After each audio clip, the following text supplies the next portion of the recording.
We always enjoy visiting with members of tractor clubs, and there are a lot of clubs across the country, and some of them are very involved in activities. The members always doing something. The Mid-Michigan Tractor Club is one of those, and Bob and Peggy are here with us. Peggy, what's your role with the Mid-Michigan Antique Machinery Association? Well, I'm the secretary, and I do the main gate at the tractor show, so I do as much as I can. When is your show each year? The third weekend in September. Third weekend in September. That Yes. makes it later than some of the shows, so Yes, sir, that's it does. good. And we get a good response because of it. How many days is that show usually? 3 days. Flea marketers and exhibitors can come in and set up on Wednesday, and then we run the show from Friday until Sunday. If someone were to ask you what's the hallmark of your show, what sets it apart from others, what would it be? Do you have a special activity, special display, or is it just the magnitude of the show itself? I think a lot of it is the Kids' Day. We put a lot of emphasis into the Saturday being the Kids' Day. We also do a lot of charity functions, so we do like the open kettle bean soup, the steamed corn. We also do a charity purse auction where we take donated handbags and we stuff them full of everything from cash to merchants' coupons, things like that. We seal them up and we bid them, we auction them off to the highest bidder. And all the money from those 3 events all goes to support local charities nearby. You're doing good. So, Well, and then you're we doing have good. Yeah. We have a snowmobile club, antique snowmobile club that comes and sets up. That's a draw for a lot of people. I can imagine it would be in this part of the country especially. Bob, it strikes me that this is a very active tractor club. You have a lot going on.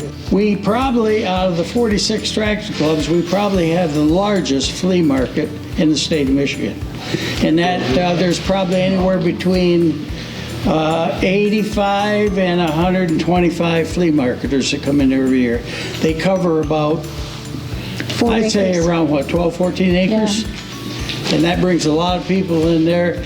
And there's nothing that's ever been produced in this world that ain't in that flea market. And if you've been to other shows, you know what a flea market is. That's right. And the stuff that comes with it. Now, do you have your own show grounds or do you use a county fairground somewhere? How does it work? We use the local fire department. We have our building actually built on the Clio Fire Department at Station 1. Clio, Michigan. And so we use their grounds for the show and for our swap meet in the spring. And then we go to other functions, we go to other shows.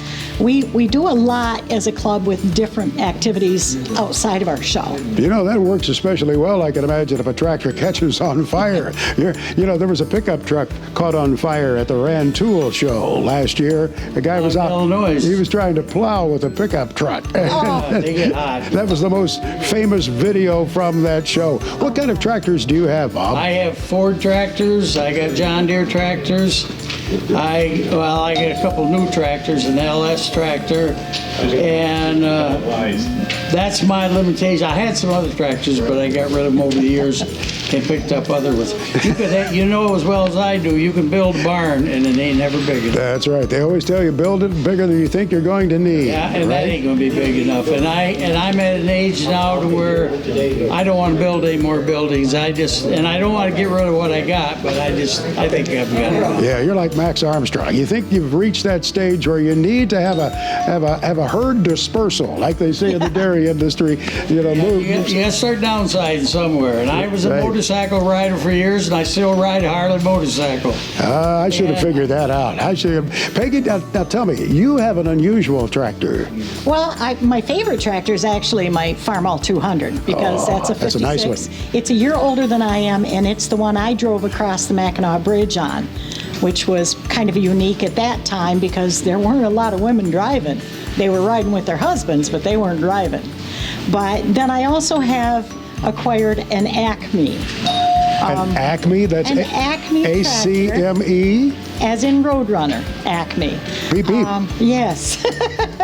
It's very cool to drive. It's a form of garden tractor. When I first got it, I was told it was a beaver.